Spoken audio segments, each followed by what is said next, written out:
और दोनों को हमने देखा कि एक के अंदर जो है वो जो रेस्पोंडेंट्स हैं, जो एलिमेंट्स हैं, जो सब्जेक्ट्स ऑफ पॉपुलेशन हैं, उनका इक्वल चांस है कि वो सिलेक्ट हो जाए एज अ सैंपल, जबकि नॉन प्रोबेबिलिटी के अंदर उनका इक्वल चांस नहीं है। तो ये इनके डिफरेंट जो है वो टेक्निक्स हैं सैम्पलिंग की।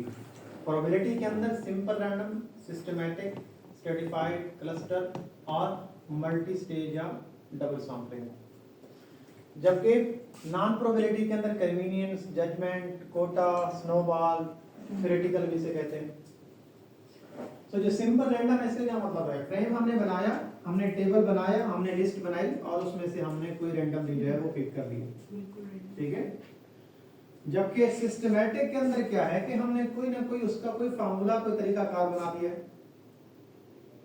जैसे आपने एक टेबल बनाया, जैसे मैंने आपको शुरू में बताया कि आपने 5 सेल इस तरफ बनाए, 5 सेल इस तरफ बनाए और टोटल 25 की जो है वो आपकी पॉपुलेशन थी। टोटल 25 की पॉपुलेशन है, लेकिन आपको सिस्टमैटिक, अच्छा सैंपल साइज आप पहले डिटरमिन करते हैं कि मुझे कितना सैंपल लेना है। सैंपल साइज की बात कर रहा हूं, बिल्कुल ठीक है। लेकिन कौन सा सब्जेक्ट या एलिमेंट उस सैंपल साइज का हिस्सा होगा, उसके लिए एक्चुअल में हम ये कर रहे हैं सैंपलिंग, ठीक है। तो हमने कहा कि हमने इन 25 में से 5 का सैंपल साइज लेना है, ठीक है। और 5 के लिए मैंने कहा कि हमने 25 जो है वो सेल्स बना दिए, 5 इस तरफ हैं और 5 इस तरफ हैं और सारे 25 जो है वो बॉक्सेस या सेल बन गए हैं और हर एक के अंदर हमने उनको जो है वो इनकॉर्पोरेट कर दिया है 25 पॉपुलेशन को। अब हमने सिस्टमैटिक क्या किया है? सिस्टमैटिक का जो तरीकाकार ये है कि जितनी आपकी पॉपुलेशन है उसको सैंपल साइज से डिवाइड कर दो। पॉपुलेशन इसमें कितनी मैंने एग्जाम्पलीफाई की है? 25। सैंपल साइज हमने पहले से तय कर दिया है कि हमने इसमें से 5 लोगों को लेना है, इसका मतलब है 25 divided by 5, population size divided by sample size. तो ये आपके पास एक नंबर आ जाएगा, इसे हम कहते हैं कि ये क्या है? इंटरवल है, कि हर 5वां बंदा जो है वो क्या होगा? सैंपल होगा। लेकिन जब हमने फ्रेम बनाया था उस वक्त हमने ये चीजें में नहीं रखनी कि हर 5वां बंदा जो है, सपोज करें एहतशाम जो है वो 5वें नंबर पे आ रहा हो, मिस सोबिया 5वें पे आ रही हो, तो फिर ये क्या हो जाएगा? फिर ये तो नॉन प्रोबेबिलिटी हो जाएगी कि मैंने इंटेंशनली जो है वो पहले से इनको लोकेट ही नहीं किया है कि ये 5वें नंबर पे आ रहे होंगे। ये नहीं होना चाहिए। लेकिन जब आप फ्रेम बना रहे हैं पॉपुलेशन का तो उसके अंदर आप उसको बिल्कुल रेंडमली डालें, उसमें ये तरतीब आपको बताना हो कि एक्चुअल में बाद में जो मैं सैंपलिंग टेक्निक अप्लाई करूंगा वो कहीं ना कहीं इसमें पहले से ही मेरे ज़हन में हो, तो फिर वो जो सैंपलिंग होगी वो वैलिड सैंपलिंग भी होगी और वो ट्रांसपेरेंट सैंपलिंग भी होगी, उसमें आपकी बायसनेस जो है वो शामिल नहीं होगी। अब यहाँ पे सिस्टमैटिक के अंदर हमने कहा कि हमने पॉपुलेशन को पॉपुलेशन के साइज को सैंपल के साइज से डिवाइड कर दिया। हमने कहा 25 की पॉपुलेशन थी और 5 का हमने सैंपल साइज रखा, तो हमारे पास जो इंटरवल आया वो 5 का आया। अब हम क्या करते हैं? अब इसमें पहला जो है वो डिपेंड करता है कि जो पहला सैंपल लेंगे, सब्जेक्ट लेंगे, उस सैंपल के अंदर से वो रैंडम लेंगे अगेन। इसका जो पूरा नाम क्या लिखा हुआ है? सबके साथ क्या लिखा हुआ है? रैंडम तो लिखा हुआ है। इसका मतलब ये हुआ कि मैंने पहला जो सिलेक्ट करना है वो मैंने रैंडम करना है। मैं पहला भी कर सकता हूं, मैं दूसरा भी कर सकता हूं। अगर पहला करूंगा तो फिर दोबारा छठा, फिर उसके बाद जो है वो इसी तरीके से 11वां, और ये हमारे पास क्या होंगे? रैंडमली मेरे पास आ रहे हैं। लेकिन उसका एक सिस्टमैटिक वे है। उसका क्या है? सिस्टमैटिक वे है। उसका इंटरवल हमने तय कर रखा है। लेकिन अगर ये पॉपुलेशन 500 की होती, ये पॉपुलेशन 500 की होती और इंटरवल होता 50 का सैंपल साइज की बेसिस के ऊपर, अगर 50 का है तो हमने जो पहला नंबर लेना है, लेट्स से हमने 20 को ले लिया रैंडमली। पहला सब्जेक्ट क्या लिया? 20 लिया।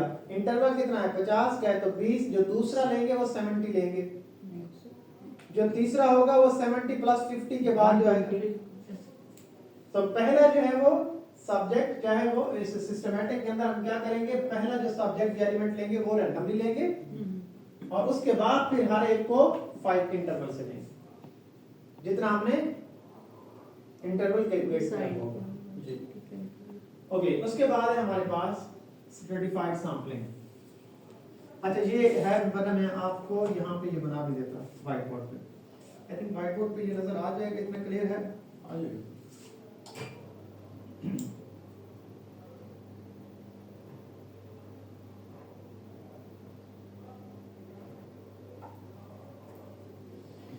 ओके, जो स्ट्रेटिफाइड सैंपलिंग है, रैंडम सैंपलिंग है, तो स्ट्राटा जो है, स्ट्राटा और क्लस्टर में एक डिफरेंस है। स्ट्राटा और क्लस्टर के अंदर क्या है, एक डिफरेंस है। जो इंटर स्ट्राटा होते हैं वो होते हैं हेट्रोजीनियस। क्या होते हैं?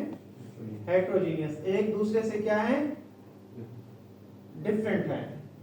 सॉरी नहीं, जो स्ट्राटा यानी एक स्ट्राटा दूसरे स्ट्राटा से होमोजीनियस होता है, सॉरी यानी इंटर स्ट्राटा हम कहते हैं कि ये क्या है, होमोजीनियस है।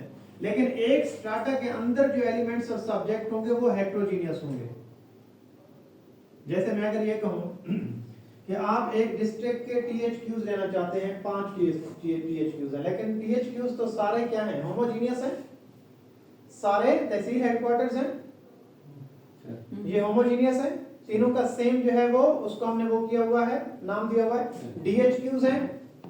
एक प्रोविंस के अंदर वो सारे डीएचक्यूज होमोजीनियस हैं, लेकिन हर एक जो डिस्ट्रिक्ट हॉस्पिटल है, डीएचक्यू है, हेडक्वार्टर है डिस्ट्रिक्ट का, उसके अंदर आने वाली पॉपुलेशन, उसके अंदर काम करने वाले लोग क्या हैं, हेट्रोजीनियस हैं। रेस की बेस पे, रिलीजन की बेस के ऊपर, एज की बेस के ऊपर, यानी जितने भी डेमोग्राफिक उन सब की बेस के ऊपर वो क्या है, हेट्रोजीनियस। तो स्ट्राटा के अंदर पहले ये बात समझने की जरूरत है कि स्ट्राटा आपस में क्या है, इंटर स्ट्राटा क्या है, होमोजीनियस है, लेकिन इंटर स्ट्राटा क्या होगा, हेट्रोजीनियस।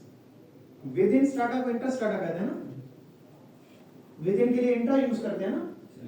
सो इंट्रा स्ट्राटा क्या होंगे, हेट्रोजीनियस होंगे, और इंटर स्ट्राटा जो है वो क्या होंगे, होमोजीनियस होंगे। अब तरीका कार क्या है कि हम सैंपलिंग कैसे करेंगे, हम सैंपलिंग कैसे करेंगे।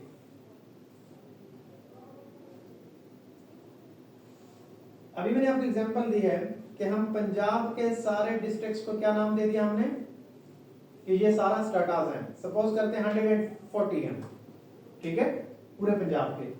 ये मेरे पास 140 क्या है, स्ट्राटास हैं, हर एक को एक स्ट्राटा का नाम हमने दिया है, और सारे एक दूसरे के साथ क्या है, इंटरलिंक, यानी इंटर एक दूसरे के साथ क्या है, होमोजीनियस है, लेकिन हर एक के अंदर सर्व करने वाले लोग और जिनको सर्व किया जा रहा है वो हेट्रोजीनियस है। ठीक हो गया। अब हमने करना क्या है कि हर एक स्ट्राटा से रैंडमली लोग उठाने हैं, हर एक स्ट्राटा से लोग जो है वो रैंडमली उठाएंगे, लेकिन डाटा सब स्ट्राटा से लेंगे 140 में से। एक डिस्ट्रिक्ट डीजी खां है, एक डिस्ट्रिक्ट जेलम है, एक डिस्ट्रिक्ट पिंडी है, एक जो है वो मरी है। इसका मतलब है कि हम कोई भी 140 डिस्ट्रिक्ट्स में से नहीं छोड़ेंगे, हर एक से डाटा लेंगे, चाहे हम उनके टर्नओवर के ऊपर बात कर रहे हैं, चाहे हम जो है जो पेशेंट्स हैं उनका सेटिस्फेक्शन लेवल चेक कर रहे हैं, ठीक है, या हो सकता है मेडिसिन की प्रोविजंस के हवाले से हम कुछ चेक कर रहे हैं। तो इसका मतलब है कि स्ट्राटा सारे लेंगे और उन स्ट्राटा के अंदर से जो है वो हम सैंपल रैंडमली लेंगे। हमने कहा कि हम डॉक्टर्स का डाटा ले रहे हैं, डॉक्टर्स का टर्नओवर चेक कर रहे हैं, पंजाब के सारे हॉस्पिटल्स का, डीएचक्यूज का। तो इसका मतलब है कि जो स्ट्राटास हमारे क्या है, 140 डिस्ट्रिक्ट्स हैं, और हमने हर एक की रिप्रेजेंटेशन लाना लाजमी है।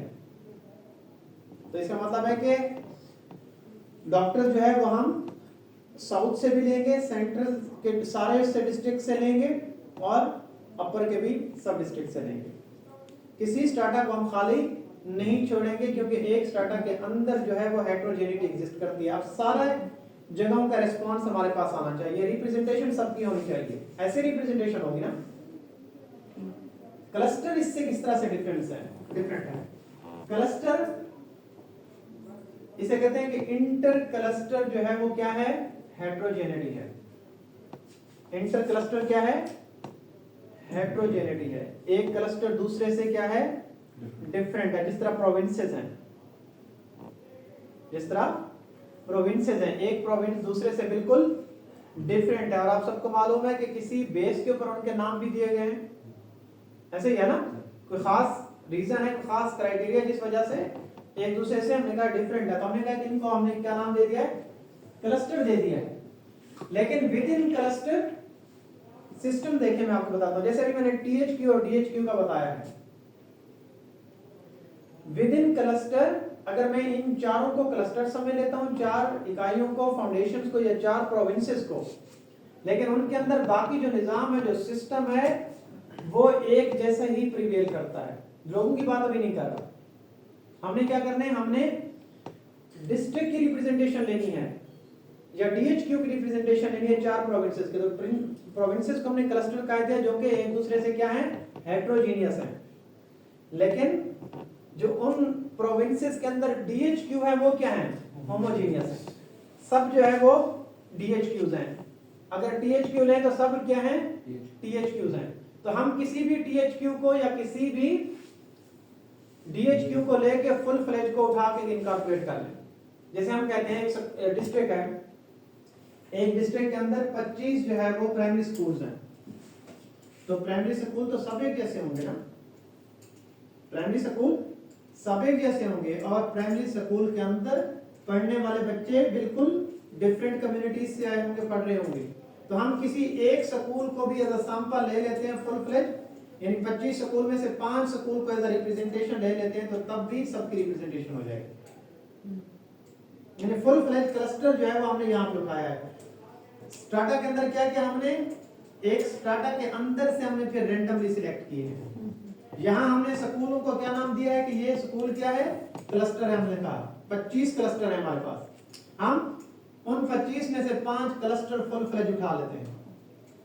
एक तहसील का स्कूल उठा लिया, एक स्कूल उठा लिया, एक टाउन का, फिर 2 टाउन छोड़ के फिर कोई और एक स्कूल उठा लिया। लेकिन उसमें क्या है? सब जो है वो अगर गवर्नमेंट के स्कूल हैं तो यकीनन वहां पर आने वाले बच्चे भी क्या हैं? इस सेंस में कि वो सारे के सारे एक जैसे ऑलमोस्ट बैकग्राउंड से आते हैं, एक जैसे जो है वो जो कैटेगरीज हैं डेमोग्राफिक की, वो एक जैसे से आते हैं। तो हम किसी एक क्लस्टर को उठा लेंगे तो वो सबकी रिप्रेजेंटेशन हो जाएगी। यहाँ पे हम क्लस्टर को रैंडमली उठाते हैं, लेकिन मैंने कहा जो 25 स्कूल हैं उन 25 में से किसको उठाना उसको हम रैंडमली उठाएंगे। उसमें हम कोई सिस्टमैटिक वे यूज नहीं करेंगे। कि हमने जैसे मैंने कहा कि यहाँ पे हमने टेबल बना दिया,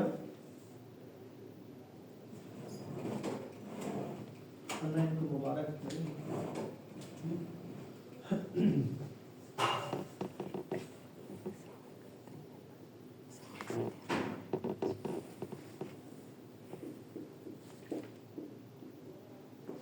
मैंने कहा ये हमारे पास है 25 स्कूल है, हमने इसको तरतीब इस तरह से दे दिया, या फिर 6 7 8 इसी तरीके से जो है ये क्या हो गए 25 जो है वो हमारे पास स्कूल हो गए। लेट्स से अब ये हमारे पास हम एक स्कूल को क्या नाम दे रहे हैं?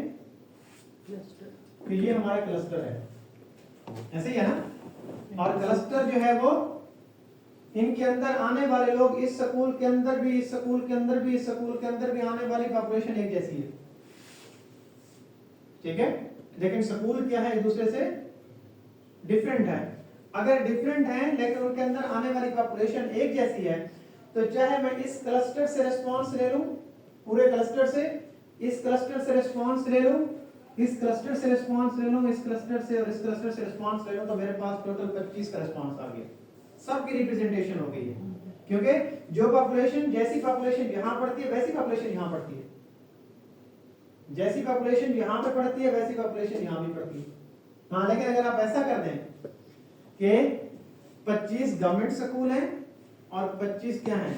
प्राइवेट स्कूल हैं, तो फिर आप ऐसा कर सकते हैं, फिर जितने प्राइवेट स्कूल होंगे और जितने गवर्नमेंट होंगे दोनों से रिप्रेजेंटेशन आना जरूरी है, क्योंकि दोनों का एनवायरनमेंट, दोनों के अंदर आने वाले स्टूडेंट, दोनों के अंदर पढ़ाया जाने वाला तरीकाकार, उनको गाइड करने या सर्विसेज जो है वो एक दूसरे से डिफरेंट होंगी, तो उन बच्चों का रिस्पांस भी डिफरेंट होगा। तो यहाँ पर क्या है? कि सब एक ही जैसे, इनमें से किसी एक को उठा के उससे रिप्रेजेंटेशन हो तो सबकी रिप्रेजेंटेशन होगी।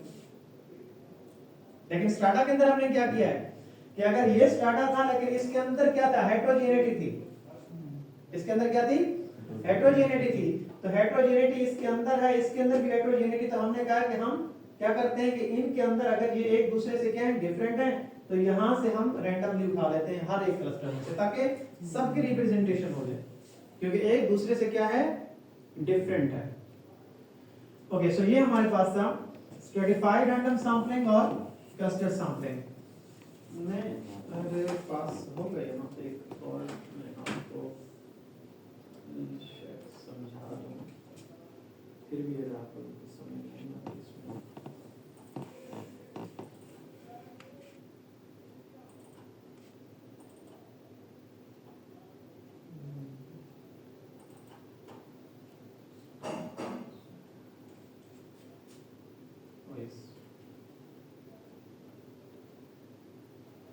This is simple random sampling. आप लोग मुझे देखना चलिएगा, ये पॉपुलेशन है, नजर आ रही है आपको सर?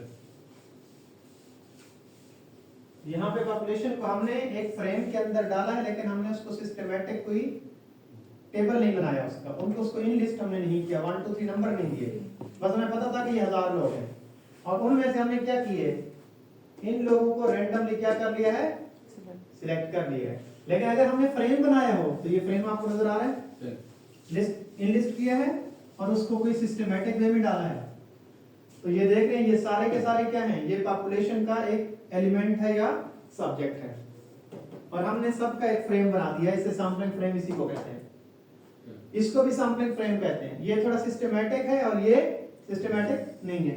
यहाँ देखिए कुछ समझ आ रही है कि यहाँ से 2 उठा लिए, यहाँ से 2 उठा लिए, ये भी सिर्फ क्या है, रैंडम है कि नहीं है।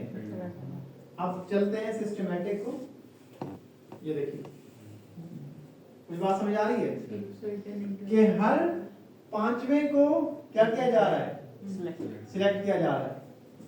अगर मैं यहाँ पे लगा देता तो क्या मतलब था, या तो मैं कह रहा था सेकंड कॉलम के में जितने लोग होंगे वही उठाए हैं, या मैं ये कहूंगा कि हाँ सेकंड कॉलम के सारे लोगों को मैंने पिक किया है, ठीक है। और अगर मैं इसको थर्ड रो से कर देता तो मैं कहता मैंने थर्ड रो, लेकिन उठाई का क्या है, रैंडम है, जो पहला हमने वो पिक किया है वो रैंडम होगा, कि कहां से शुरू करना है। तो इसकी भी इसके अंदर वो फार्मूला लगा हुआ है जो मैं आपको बता रहा था कि ये कितने के नंबर है, 25, और ये पॉपुलेशन का साइज है, क्योंकि जो फ्रेम बनता है सैंपलिंग फ्रेम का भी हमने जब डिफाइन किया था तो हमने कहा कि सैंपलिंग फ्रेम के अंदर तमाम पॉपुलेशन के एलिमेंट या सब्जेक्ट शामिल होते हैं, और उसमें से हम फिर सैंपल जो है वो ड्रॉ करते हैं।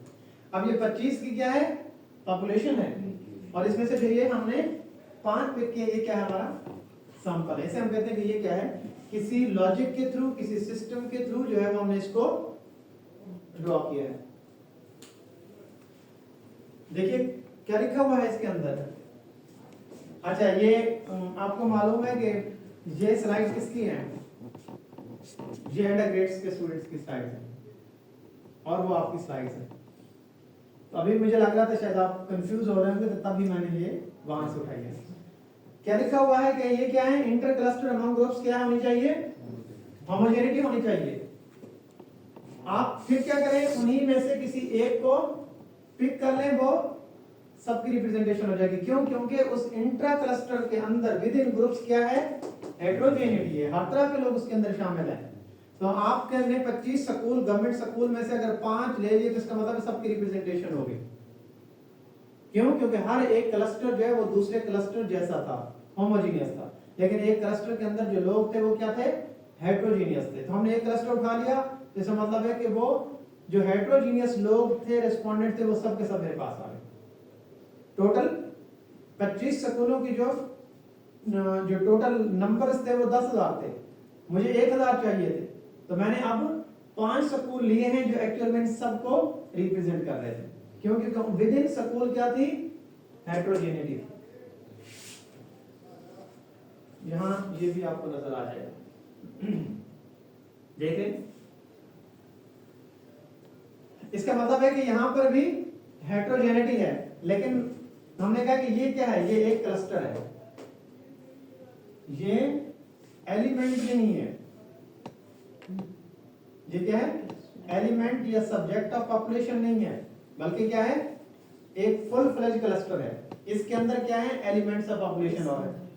इसका मतलब है कि ये कितने हैं, 25 के 25 क्लस्टर हैं। इन 25 क्लस्टर से हमने क्या किया है, हमने रैंडमली क्लस्टर ही फुल फ्लेज उठा दिए। क्यों? क्योंकि एक क्लस्टर के अंदर यहां भी हेट्रोजेनिटी है, यहां भी हेट्रोजेनिटी है, यहां भी हेट्रोजेनिटी है, यानी इनके अंदर आने वाले लोग जो हैं वो डिफरेंट हैं। तो हम किसी फुल फ्लेज को भी उठा लेंगे तो वो सबकी रिप्रेजेंटेशन हो जाएगी, सारे रेस्पोंडेंट्स की, सब सब्जेक्ट, सब एलिमेंट्स ऑफ द पॉपुलेशन की। लेकिन अगर आप देखें तो इनके बॉक्सेस को, या ये जो सिंबल यहाँ पे यूज हुआ, इसका मतलब ये रिप्रेजेंट कर रहा है कि दे आर होमोजीनियस। क्या है, होमोजीनियस है, इंटर क्लस्टर होमोजीनियस है। लेकिन with in cluster, inter cluster की डेफिनेशन क्या है, this is heterogeneous. With in cluster जो है वो जो सब्जेक्ट्स हैं या एलिमेंट्स ऑफ द पॉपुलेशन है वो क्या है, मुख्तलिफ हैं। तो चाहे जब मुख्तलिफ होंगे तो यहां से उठा लो, यहां से क्लस्टर उठा लो, लेकिन रिप्रेजेंटेशन उन सब हेट्रोजेनिटी के हमारे पास आ जाएगी, रिस्पांस सबका आ जाएगा।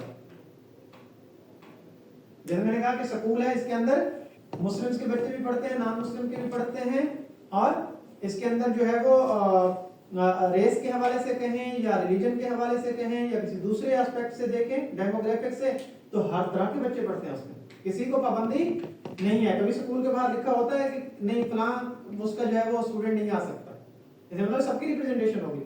तो अगर मेरे पास 25 स्कूल हैं तो 5 स्कूल का फुल फ्लेज डेटा ले लो सारे स्टूडेंट्स का, जैसे मतलब तब भी सबकी रिप्रेजेंटेशन होगी 25 स्कूल में। सर क्लस्टर में से फिर सबकी इंफॉर्मेशन लेते हैं, उसमें से हम चूज नहीं करते क्लस्टर के अंदर से। हाँ, क्लस्टर के अंदर, फुल फ्लेज क्लस्टर के ही जितने लोग होंगे वो सारे के सारे आपका सैंपल होंगे। जैसे मैंने कहा कि अगर ये 25 क्लस्टर हैं और हर एक क्लस्टर के अंदर 100 लोग हैं, 100 स्टूडेंट्स हैं, ठीक है, और हमें सैंपल चाहिए 500 का, तो हमने क्या किया, हमने 5 क्लस्टर चाहिए। क्यों? क्योंकि क्लस्टर के अंदर जो मौजूद लोग हैं वो बाकी क्लस्टर की तरह क्या है, हेट्रोजीनियस है। इसमें जिस तरह के लोग थे इसमें भी उसी तरह का मिक्स है, इसमें भी उसी तरह का मिक्स है। तो मैं क्या करूंगा, इधर से एक क्लस्टर उठाया, दूसरा ये उठाया, तीसरा ये उठाया, चौथा ये उठाया और पांचवा वहां से उठाया, और मेरे पास 500 की रिप्रेजेंटेशन होगी, और वो सारे क्या है, मिक्स हैं, सबकी रिप्रेजेंटेशन हो गई। जबकि यहां पे देखें स्ट्रेटिफाइड सैंपलिंग के अंदर ये क्या है, डिफरेंट जॉब लेवल्स हैं कि नहीं है, और ये एक दूसरे से क्या है, हेट्रोजीनियस है या होमोजीनियस है, हेट्रोजीनियस है। इनके लेवल्स जो है वो क्या है, बिल्कुल डिफरेंट है।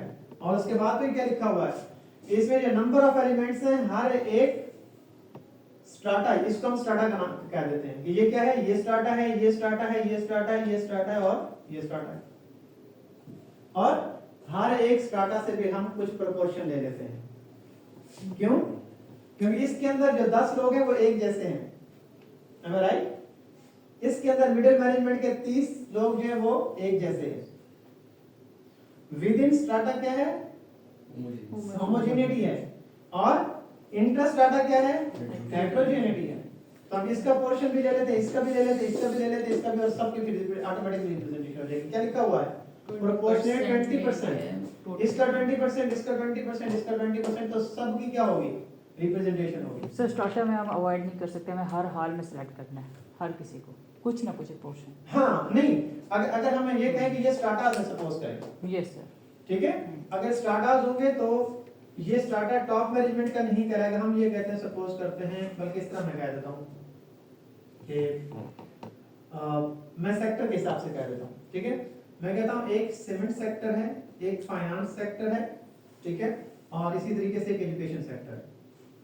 लेकिन हमने जो इसके अंदर, हमारे इस सेक्टर के अंदर जो हमारा सब्जेक्ट है या एलिमेंट है वो टॉप मैनेजमेंट है, जो कि क्या है, सबके अंदर मौजूद है।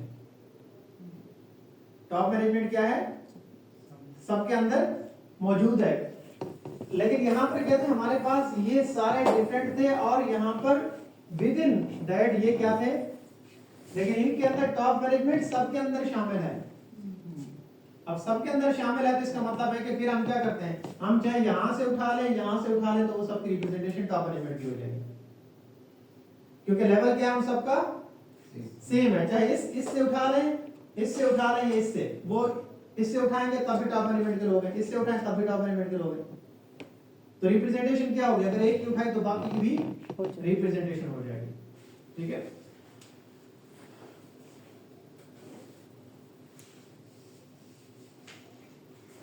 ये देखें इसकी और यहाँ पे देखें क्या क्या हुआ, क्लस्टर में फुल क्लस्टर उठा रहे थे हम लोग, ये एक क्लस्टर है, ये एक क्लस्टर है और ये एक क्लस्टर है, तीन क्लस्टर हैं। अगर आप देखें तीनों क्लस्टर आपस में क्या है, हेटेरोजीनियस है ना। और फिर हमने क्या किया, हर एक में से क्या किया है, रैंडमली चूज कर लिए हैं। 4 लोग यहां से उठाए, 5 यहां से उठाए, 5 4 यहां से उठा लिए। लेकिन विद इन क्लस्टर अगर आप देख रहे हैं तो क्या है, कलर्स एक जैसे ही हैं, होमोजेनियस है। ठीक है, तो इसीलिए यहां पर भी अगर आप देखें, इस बॉक्स को भी देखें तो जो क्लस्टर है वो क्या है, एक दूसरे से डिफरेंट है। लेकिन जहां से जो हम इसको पिक कर रहे हैं वो हम रैंडमली कर रहे हैं, हम इस फ्रेम से कोई हमने सिस्टमैटिक रूल यूज नहीं किया। हर एक, जैसे हम कहें कि अगर मैं एग्जांपल दूं कि ये एक पूरा का पूरा क्या है, ये पूरा का पूरा स्टार्टा है, सॉरी, और फिर इस स्टार्टा से मैंने किसको उठाना है, मैंने रैंडमली उठा लिया। फिर ये मेरे पास दूसरा स्टार्टा, इसमें से मैंने रैंडमली उठा लिया। ये मेरे पास स्टार्टा था, अगर आप देखें तो सब के अंदर से एक एक उठाया हुआ, एक एक रो जो है वो उसको क्या नाम दिया हुआ, ये स्टार्टा है। और इसमें से कौन सा उठाया है, रैंडमली उठाया। इसमें से चौथे नंबर पे उठाया है, इसमें से 5वें नंबर पे उठाया है, इससे पहले नंबर पे, इससे दूसरे नंबर पे, तो कोई सीक्वेंस नजर नहीं आती। लेकिन रिप्रेजेंटेशन क्या होगी है, सबकी होगी, कोई चीज इसमें इग्नोर नहीं हुई।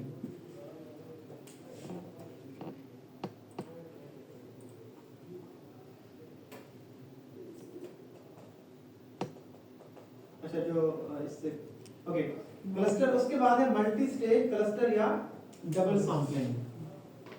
डबल सैंपलिंग में ये है कि लेट्स से मैं अगर ये कहूं कि इस यूनिवर्सिटी के बिजनेस डिपार्टमेंट के जो मेरी पॉपुलेशन है,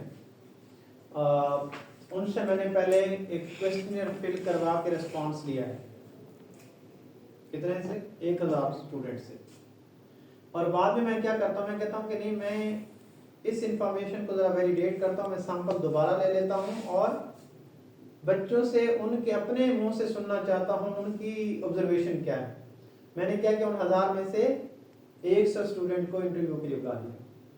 इसका मतलब है कि मैंने डबल सैंपलिंग किया उसी के अंदर। क्या किया मैंने, मल्टी स्टेज या डबल सैंपलिंग के। पहले जैसे अगर आप जो डॉक्टर है, इनिशियली उसने 1000 पेशेंट्स को जो है वो चेक किया है, ठीक है, लेकिन बाद में वो कहता है कि इसमें से 100 लोगों को जो है वो 100 लोगों के लैब टेस्ट करवाए जाएं, ठीक है। तो इसका मतलब है कि उसने पहले उन 1000 को खुद टेस्ट किया और उनमें से फिर 100 के लिए क्या किया, उसने कहा कि ये लैब टेस्ट होंगे ताकि मुझे इसके बारे में कंफर्मेशन हो जाए। इसका मतलब है कि आपने डबल सैंपलिंग किया है, टू टाइम किया आपने, ठीक है। सर उसमें क्लासिफिकेशन नहीं आती, ये जो मल्टी स्टेज है कि आप क्लासिफाई कर देते हैं कि पहले आपने इनमें से लेना है फिर उसको लीव पे लेकर। हाँ, लेकिन वो लॉजिकली प्रोसेस होता है कि हम सेकंड वाला सैंपल क्यों लेंगे, वो उसको मल्टी स्टेज भी इसलिए कहा गया है, यानी किसी ऑर्डर के थ्रू आप प्रोसेस कर रहे हैं, आपने पहले बहुत बड़ा सैंपल ले लिया, अब आप उसमें से स्पेसिफिकली कोई चीज वो करनी है तो आपने सैंपल को और जो है वो कम या ज्यादा कर दिया। ओके, जो नॉन प्रोबेबिलिटी सैंपलिंग है उसके अंदर पर्पसिव है, थ्योरेटिकल है, स्नोबॉल है। तो पर्पसिव जैसे कि नाम इसका इटसेल्फ जो है वो आपको एक्सप्लेन कर रहा है, तो क्या मतलब है,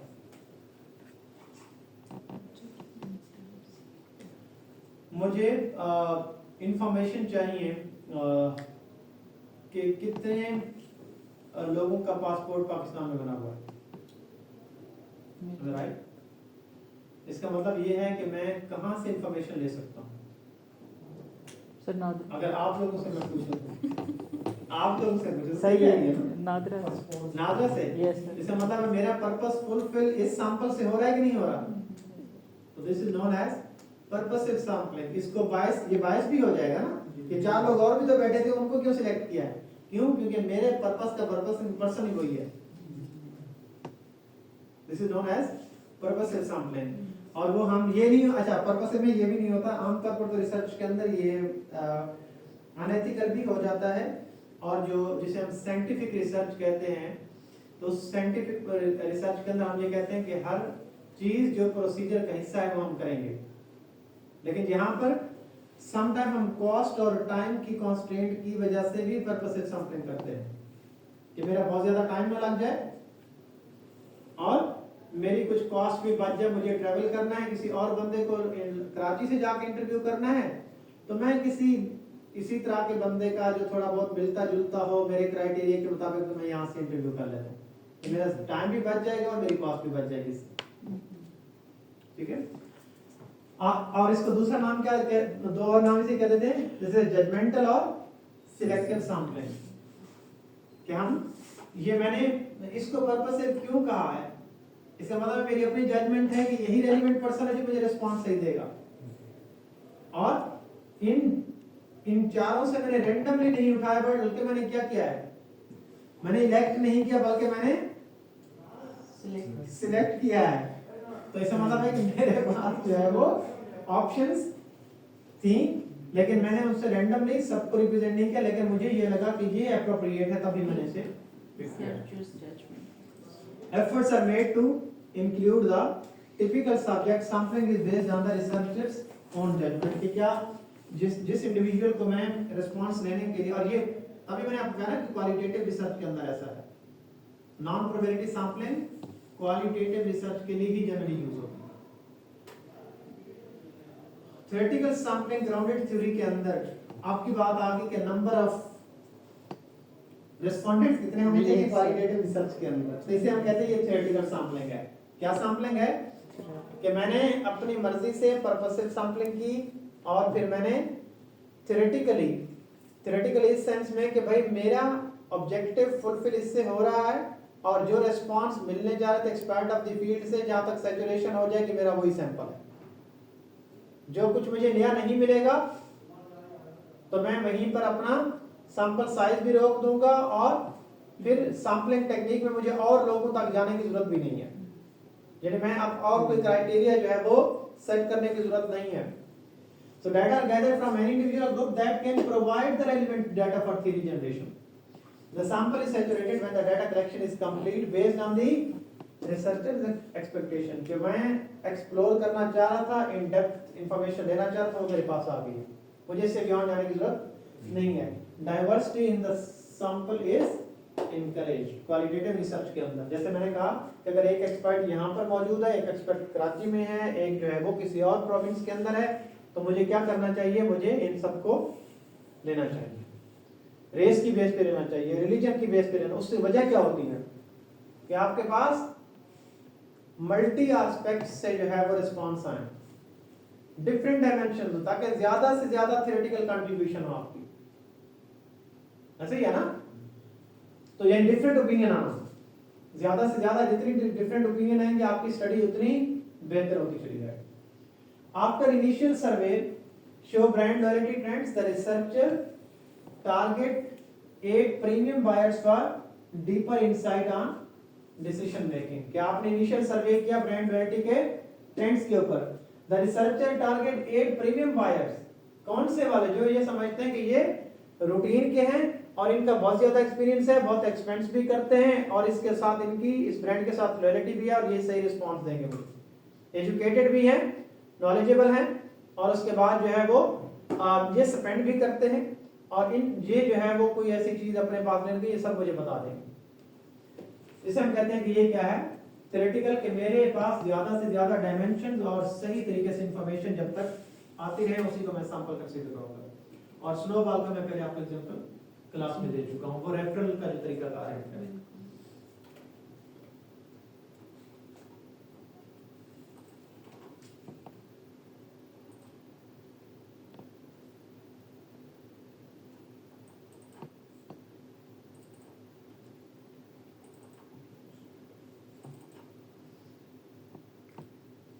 ओके, ये बाकी जो है वो इसी की डिटेल की 5-5-6 स्लाइड्स हैं ये वाला। तो ये आप लोग पढ़ लेंगे। Theoretical sampling, role of IREB, ethical considerations. ये सिर्फ पढ़ने वाली है, इसमें कोई ऐसी पॉइंट नहीं है जो मुझे एक्सप्लेन करने की जरूरत है। बहुत ही सिंपल है। आई थिंक ये जो पर्पसेस सैम्पलिंग है, थ्योरेटिकल सैम्पलिंग है, 3-3 4 स्लाइड्स के इसमें, और बेसिक वही कॉन्सेप्ट वही जो मैंने आपको एक्सप्लेन कर दिया। तो आपका कोई क्वेश्चन हो तो आप पूछ सकते हैं, अदरवाइज सर वो जो 2-3 आर्टिकल्स है सर, वो अगर पढ़े हुए हैं तो सर वो तो डालते हैं सर। वो तो कहीं चले गए सर वो आपने खोल सर पता नहीं घर में मिलती ही नहीं है सर, को जब भी कोशिश करें। नहीं, आई थिंक वो एमिरेट्स का था सर एक। घर में मिलते हैं, but the thing is that कि वहाँ पे आपको शायद मुझे ये लगता है कि उस वक्त आप सर्च सही नहीं सर वो करते। हिस्ट्री में होगा सर। मैं ऐसे कर रहा था। सर वो बड़े अच्छे आपने अभी निकाले थे 2-3।